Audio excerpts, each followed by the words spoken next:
Bir emas, salkam 2 barobar arzon bo'lgan Hisense 43 4K televizorimiz.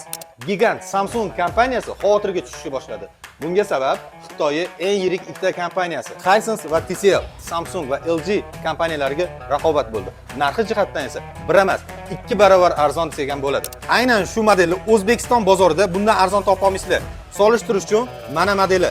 Telefon sizlarga hozir sifatini qanaqa yetkazib beryapti bilmayman, haqiqatdan ko'rsanglar, Samsung, LG kompaniyalaridan sifat jihatdan bemalol olish oladi. Hech qaysi televizorda bo'lmagan sun'iy intellekt asosida ishlaydigan sport rejimi. DTS ovozni butun virtual qilib chiqarib beradi xonanglarga. Bu televizor podsvetkalari Direct Full Array, ya'ni butun ekran bo'ylab podsvetkalar qo'yilgan.